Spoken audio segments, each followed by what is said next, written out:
Good afternoon to all of you. I welcome wholeheartedly to everyone here during the summer vacations. I have already informed you in the group that just send your WhatsApp numbers to my personal number so that I can frame the separate WhatsApp group of, of students of class ninth only. But unfortunately, none of the students responded, as in this group JHS जंगी बच्चा जो general group चल रहा है, there are total number of participants near about 100, including students of class 10th, 8th, 6th, 7th, 9th, and all the teachers. So if I send any lesson, so it unnecessarily disturbs everybody there. The lesson is just only for the students of class 9th, but when I click it, all the 100 in this group, they are getting irritated for nothing. तो ठीक नहीं रहता है, तो इसीलिए मैंने आपको inform किया था कि जो भी 9th क्लास के स्टूडेंट्स है वो अपना नाम और नंबर मुझे सेंड करे, so that I will make a separate group, ताकि जो भी मैं भेजूँ, जो भी लेसन भेजूँ वो उन्हीं तक पहुँचेगा और गैर ज़रूरी बाकी जो स्टूडेंट्स है इस ग्रुप में, जनरल ग्रुप है, वो डिस्टर्ब नहीं होंगे. Now, leaving that aside, today we are going to read a new poem, and that is I Cannot Remember My Mother. The name of this poem is I Cannot Remember My Mother. This is written by Rabindranath Tagore. Dear students, it will be known to you that this man, Rabindranath Tagore, is not an ordinary person.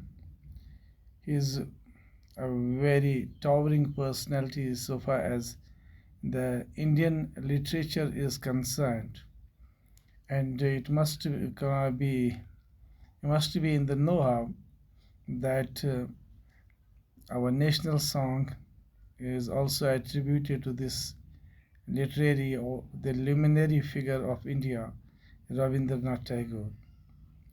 Without going much into the detail about the writer of this poem, I Cannot Remember My Mother is the title of this poem. But Rabindranath Tagore is not that we are just making him introductory here. No, that is not, because he is world famous personality, and he has been here in the screen of Indian literature in 1861 to 1941. He was a great poet, a philosopher, and the most distinguished जो credit है that goes to him, that is, he is the man from this big country India who has been awarded by the Nobel Prize in Literature for his outstanding work for writing a very famous book that is called Gitanjali in 1915. So for this beautiful, brilliant feat of work, this man was honored by the Nobel Prize. Therefore, this poem is about the sensitive and intense feelings of the child. He remembers all things that his mother used to do. The main thing about this poem is that this poem is about a child, the child is very much sensitive. We see him highly sensitive towards his mother because he has not completely remembered the figure, the outer morphology of his mother because of some reasons. Maybe the main reason is that uh, this poet or the child would have been just 3 years when his mother left him, when she passed away from here. Now, after that, the mother, the relation, the affection is so intensely bonded with the poet that whenever and wherever in different walks of his life, wherever he is interacting in the internal or the external environment, doing his daily or the routine things, and always he feels the presence of his mother everywhere.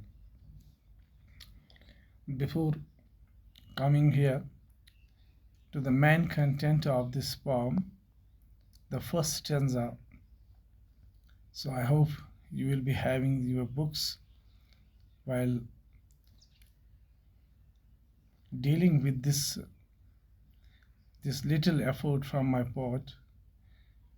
Just hold your pen in your hand and put your all your rough and the textbook in front of you and take a very serious note what we are going to read. Let's go here for the first stanza. I can't remember my mother, only sometimes in the midst of my play. So in the very beginning of this poem, what the poet claims that whenever I am in the midst of my play, when I'm playing with the toys, with the things that are all around me, so what I do, a tune seems to hover over my playthings. So the thing is that this boy or the poet is playing with, he is fiddling with the toys, he is playing with all objects that are around him, and he says that while playing with them he feels the tune, and it seems that as if something is hovering there. What is the word hover means here? This word hover, it means to stay in one place in the air, usually by moving the wings quickly to make a special feelings there. So if you remain suspended in one place in the air, that is called hover. So here the poet wants to tell us that whenever he is playing all around with the things that are lying very close to him in the vicinity, what happens only sometimes in the midst of the play, and if we're playing in the middle of this act, where he feels a tune, and there is hovering, something gets halted there, were those things with which he is playing the tune of some song. And what tune he feels there? He feels the tune of a song that his mother was used to sing when he was just a small baby. So the poet remembers or feels as if उसकी जो माँ है वो कुछ गाना गा रही है उसके लिए. हम while rocking my cradle, वही गाना जब ये poet when he was a small baby and he was inside a cradle. Here cradle जो है, cradle is a small place where we are keeping a small bed for a baby, often used for rocking them to sleep. and we can just see here in the picture. If you have a look here, this is a rocking cradle. So this is a place where we are putting our babies, and then we are bringing these cradles into the moment they come in the to and fro motion. And this to and fro motion, this is called rocking here. Here the word rock has been used as a verb. Rock means to set something into motion, and therefore the poet Calamus here, he has got the sensation that when while he was playing with these things, with the toys all around him, and in the middle of this scenario, what he feels a sensation that there is this uh, a song that his mother used to sing when he was having inside the cradle, and she was rocking the cradle, setting it in motion, in to and fro motion, and singing a song. Here in the first stanza, so it is very clear to you that the poet claims that while playing with the things all around, he seems that a tune, he feels that he is listening a tune, and this tune is coming as if he is having uh, he finds himself within this cradle, and his mother is rocking or setting this cradle into to and fro motion. This is the first stanza of the poem. Now in the second one, I can't remember my mother. Again, in the first line starts with I can't remember. Here the second line also starts with I can't remember. That I already told you that this is called metaphor, repetition of certain words in the beginning of the lines. I can't remember my mother, but when in the early autumn morning. So here next in the second stanza, the poet is again giving us the imagery of this visual imagery, that is the scene of an autumn morning is depicting in front of us. When we listen this word autumn, it is the season when generally we don't have the plants along with the leaves. Either the leaves have turned yellow, or most of the trees might have shed their leaves in this very time. So but when in the early autumn morning, so what the poet says, it was the season of autumn, and during the morning time the smell of shuli flowers float in the air. So what he feels, he says that in the in this autumn season, what he finds a flower. These are the white flowers, shuli flowers. This is a special flower that especially blossoms in the autumn.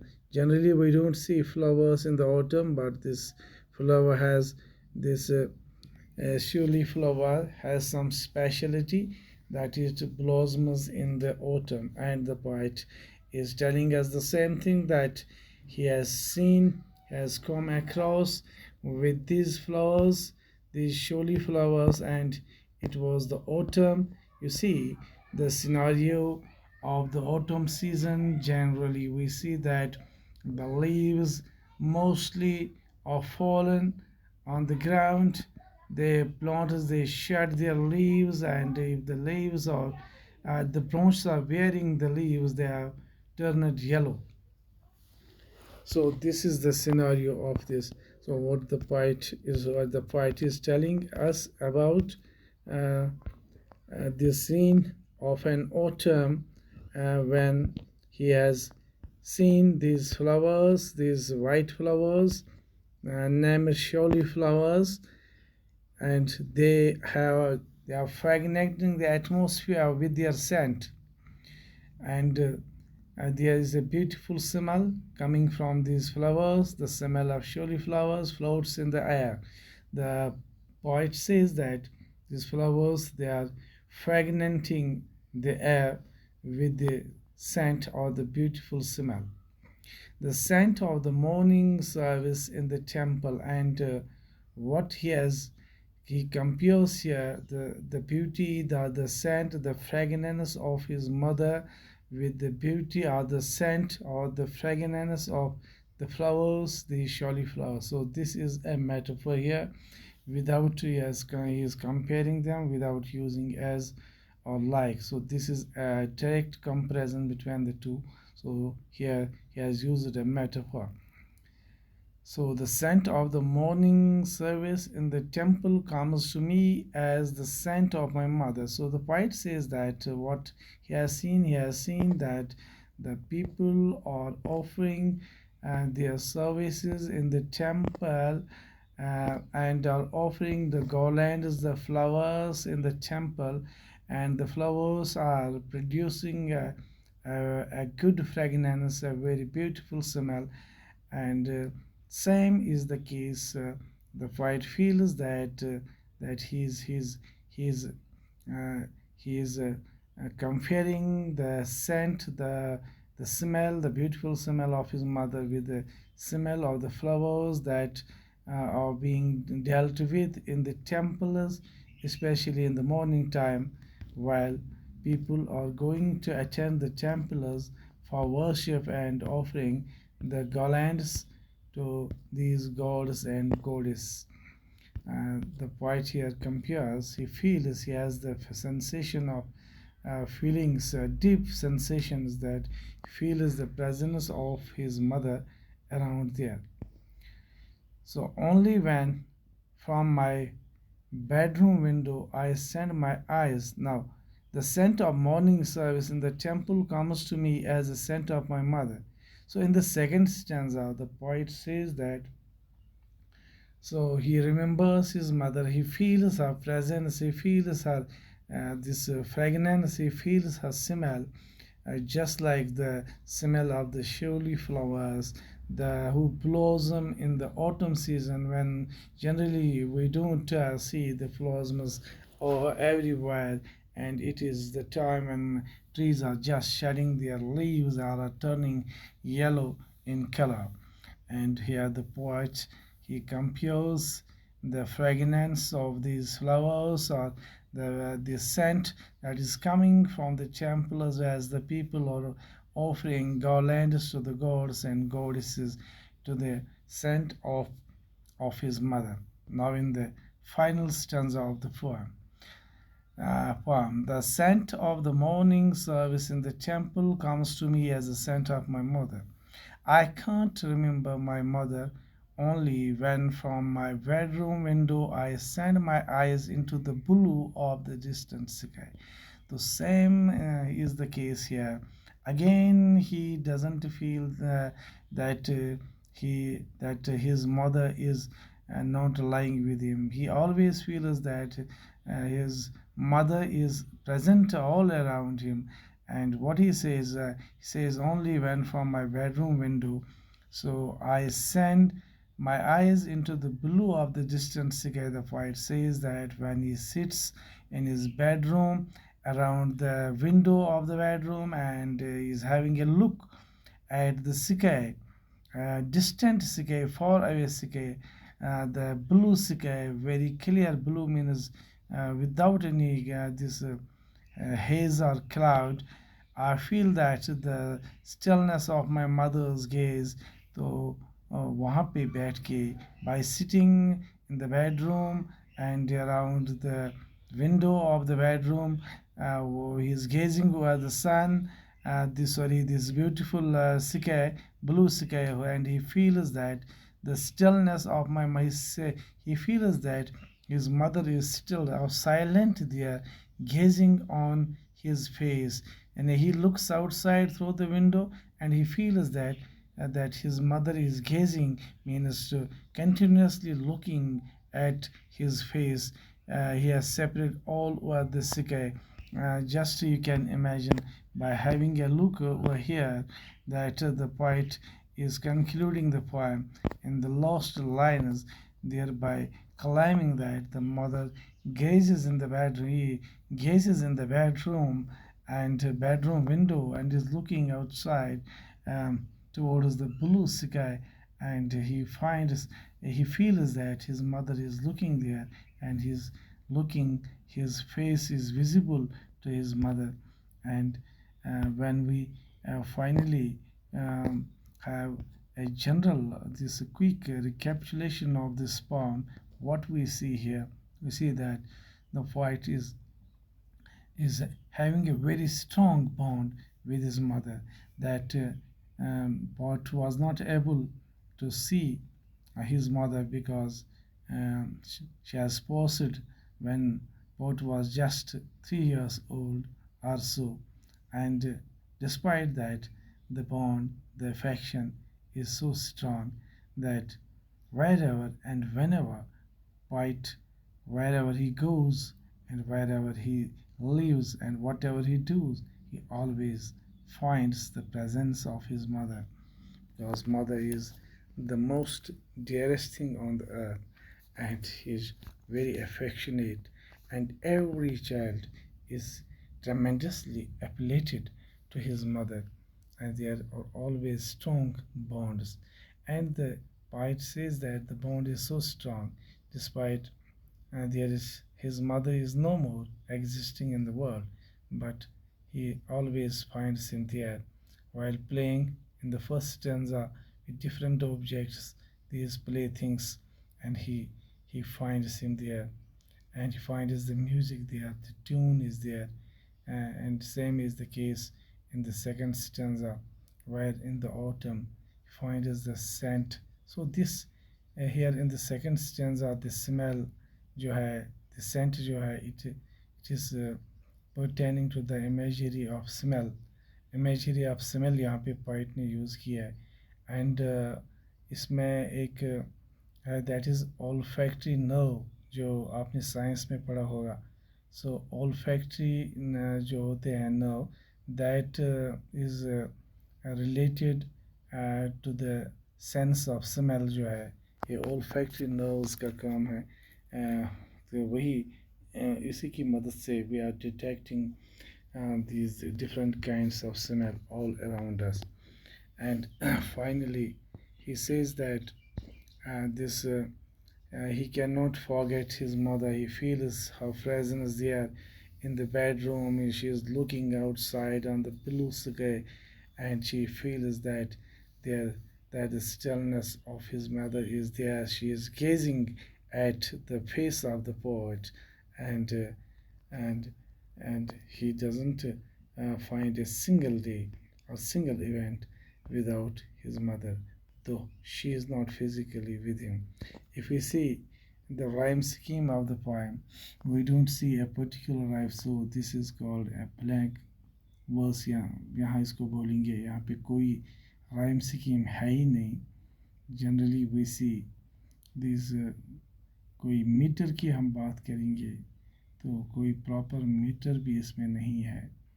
तो ये generally black verse में उसने लिखी है. तो उसके बाद रिपेटिशन जो है, जिसको हम आनोमाटोपोई कहते हैं, आई इसने 3 बार यूज़ किया है. आई कॉन्ट रिमेंबर, फिर है दूसरे स्टेंजा में आई कॉन्ट रिमेंबर, फिर तीसरे में भी है I can't remember. So this is onomatopoeia. Then there is alliteration, repetition of these consonant sounds. अगर है कहीं पे that might be, but there is assonance. Assonance यहाँ पे some in line 1 2 3 4. First stanza में line number 4 में है some o sound जो है, which is vowel, और इसके फ़ौरन बाद दूसरा वर्ड है सॉन्ग, ओ वहाँ पर भी है. तो कंटिन्यूस वॉयल साउंड जो है, दिस इज एजोनेंस. इसी तरह और एक पोइटिक यहाँ पे है सम सॉन्ग, द एलिट्रेशन है सम सॉन्ग, जहाँ पे ये एलिट्रेशन भी है, एस एस रिपीट, लेकिन बीच बीच में वावल भी है, तो वो भी देखना है।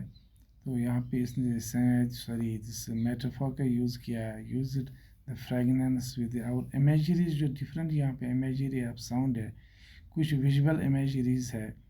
और we see the blue sky, तो इसकी जब हम ये सुनते हैं तो इसकी शक्ल हमारे जहन में बैठती है ब्लू स्काई की। बेडरूम विंडो, ये तो कुछ विजुअल इमेजरीज है। कुछ ऑडिटरी images जैसे song, is feel is the tune of some song there, and this is the auditory, it's very auditory and relating to the hearing। इसी तरह visual कुछ है यहाँ पे, यानी when we see the autumn morning, तो हमें वो सीन्स आंखों के सामने आता है। these are the different poetic devices that are used by the poet। So I hope that you will fully, thoroughly go through these lines once again and try to write down the summary of this poem in your own words. I hope everybody would have understood this। I would have taken the live class, but sorry, you are not responding positively। आपको उसके लिए अपना mobile number और अपना नाम, student का नाम और mobile number, you have to send that on my personal number 7006963879, so that I can take your live class as well। Thank you, stay blessed, God bless you। Okay।